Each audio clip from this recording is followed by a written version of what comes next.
more houses. They're just worth less money. So I'm meeting more people. I'm connecting with more people than I would in a normal year where I was making more money.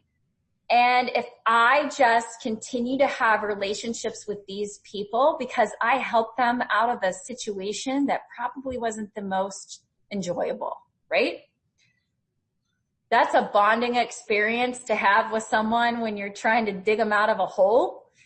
And I was able to do that for a lot of people. And I felt like if I was able to continue to foster relationships with those people, that those would be the people that would help me grow my business. And when things got good, that's who would help me rise up.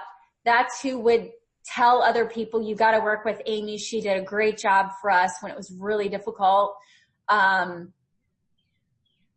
just focusing on the relationships as a result of that. And I knew that if you grow that foundation would catapult to a better time when the market got better.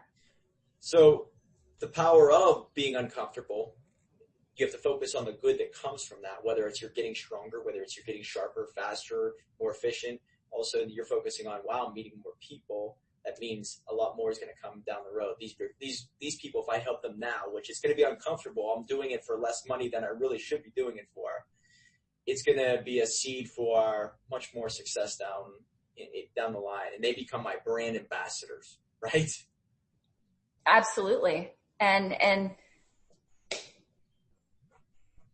they going through a market like that really helps build confidence. And honestly, I'm ready for it to happen again because I'm pretty confident that I'm going to survive through it, and I'm going to be an expert or somebody that's had experience in that, and I won't skip a beat. It will not rock your world or shake your boat because you have the confidence to fight through it. And that's another thing that comes from being uncomfortable. Yes. But at the end of the day, if you're feeling pretty comfortable about things, that's exactly when you need to start giving yourself more of a challenge. Maybe you need to take on a new lead generation idea or a new source of business or, whatever that may be. 2 years ago, I was completely bored selling real estate. Really? I could sell it in my sleep. I had a series of 3 or 4 different houses that I listed in January and February one year. And they had previously had been on the market with 4 different agents for over 400 days, blah, blah, blah. I got in there, I put my system in place, and we sold them all in under 30 days. Just no problem at all. And I was thinking this is so boring. I can do this in my sleep. This is not a challenge for me. And I am driven by a challenge. If there's not a challenge, it's just not fun. So I decided to teach other agents how to do what I was doing. And oh my God, the challenge was there when I created the online course and started that process of learning how the technology worked and how the sales worked and how how it all worked. It was very challenging.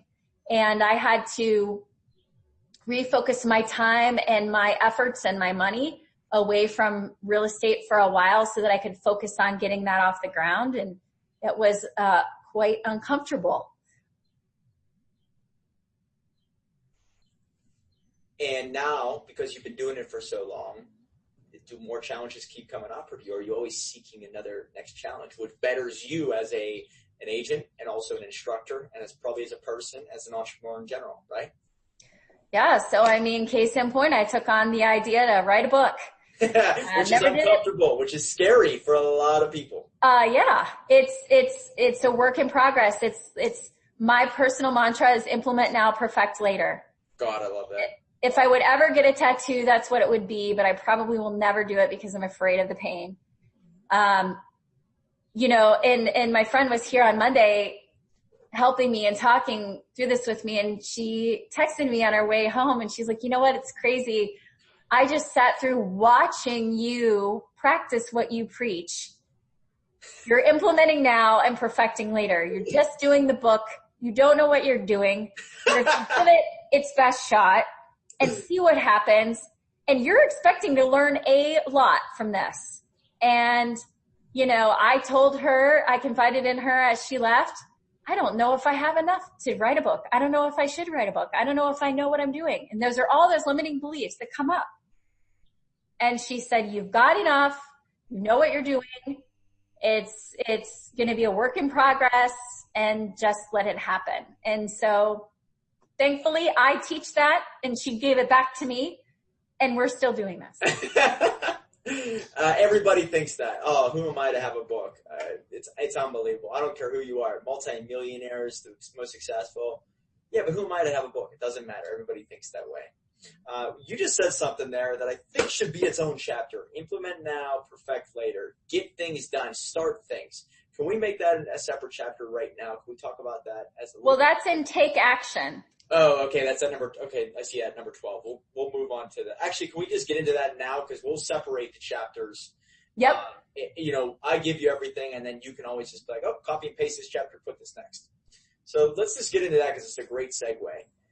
You're talking about implementing now, perfecting later, getting things done, whether it's taking on that house, figure out a way to get that staging right, start making moves. Maybe if it's just analyzing properties, making connections, go into the networking events. I don't know what it is, but let's talk about that now.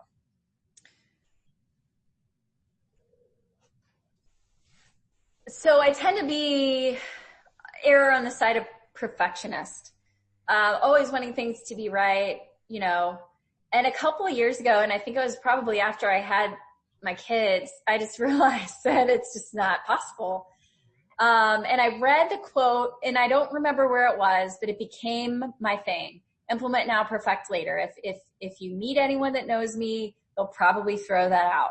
You know, I beat it over their heads because, you know, teaching a course and teaching people, giving them tools and systems.